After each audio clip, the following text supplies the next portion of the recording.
També,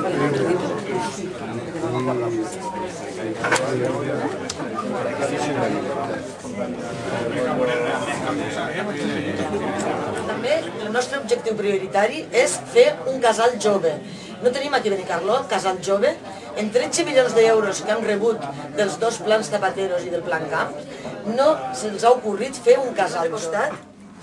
També ens sembla importantíssim crear un Consell de Joventut, on aquesta gent jove poguessin, dins dels Consells de Participació Ciutadana, un Consell de la gent jove, on poguessin ells triar les seves activitats, on poguessin proposar tota una sèrie de polítiques de joventut a la regidoria.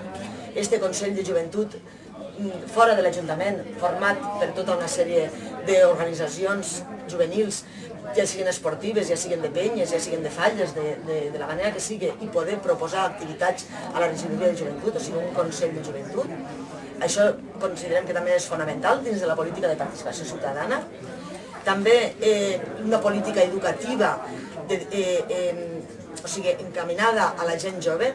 Pensem també que avui en dia la gent jove que no acaba els estudis, ja sabem que el fracàs escolar en aquesta comunitat és dels més alts d'Espanya. El fracàs escolar està en uns índexs increïbles, i aquesta gent, aquests alumnes que acaben l'escolaritat i que no tenen cap tipus de titulació, fer-los un seguiment, fer convenis en empreses per a que puguen aprendre un ofici, per a que puguen estar en un lloc determinat, que es puguen formar, escoles professionals, escoles taller.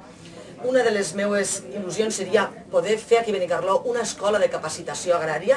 Benicarló és un poble agrícola i els joves que vulguin seguir l'ofici dels pares s'han d'anar a estudiar a Amposta, que hi ha una escola de capacitació agrària molt important. Una escola de capacitació agrària en un conveni en la cooperativa on se poguessin també formar joves. Tindre també uns cicles formatius de química, per exemple. Aquí a Benicarló és una ciutat on tenim empreses químiques molt importants i no tenim un cicle formatiu de química.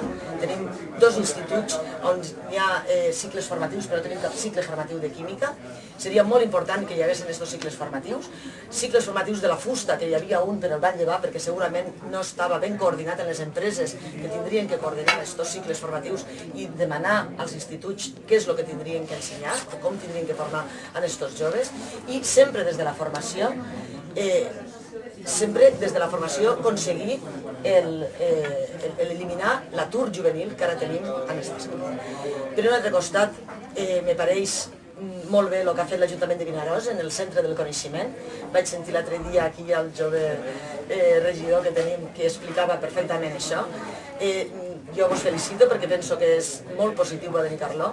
El poder crear un centre de coneixement junt amb la universitat, on allí puguen anar joves emprenedors i formar les seves empreses o dedicar-se a la investigació, penso que això és el futur. I el que també llegia aquests dies era, per exemple, que a Villarreal tenien un vivers d'empreses on joves emprenedors i gent que vol muntar-se una seva pròpia empresa.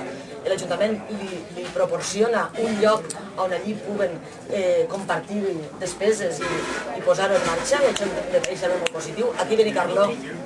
Aquí a Benicarló no tenim res absolutament d'això, o sigui res. Nosaltres sempre critiquem a l'equip de govern que segueixen una política de pan i circo, però que el que són polítiques productives no n'han fet ni una.